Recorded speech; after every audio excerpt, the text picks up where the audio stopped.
was just thinking about how awesome AM radio is.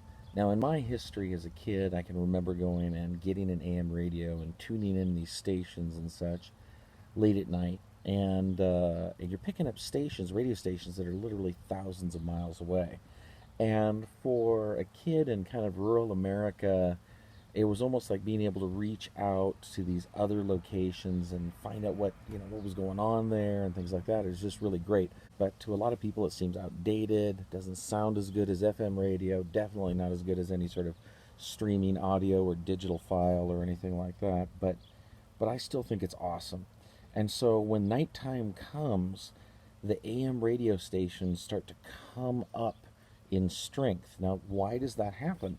Well, that happens because the ionosphere reflects radio waves. Now, during the daytime, when we've got bright sunshine out and all that, the ionosphere sort of descends down. It has lower layers that become ionized and reflect the radio waves, and it's like having this mirror close to us. And when the night comes, that backs off. The ionosphere backs off, and you can have longer bounces with radio waves.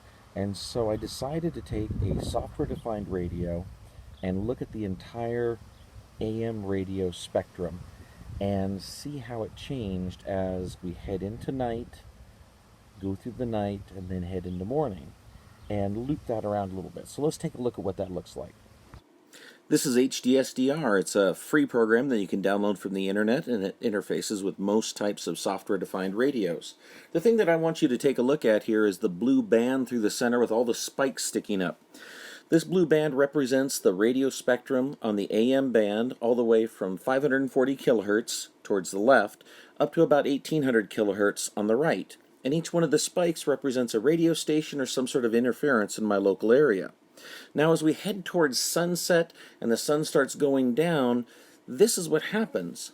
Other radio stations far away start to appear.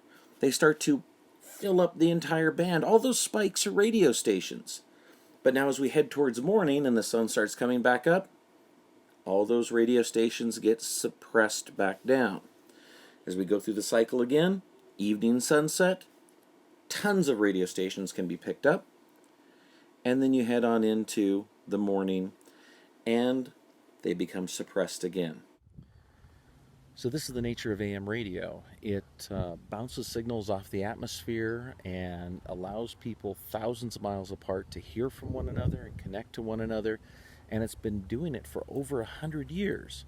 It's really something to think about. It's quite an achievement where for millennia humans could only communicate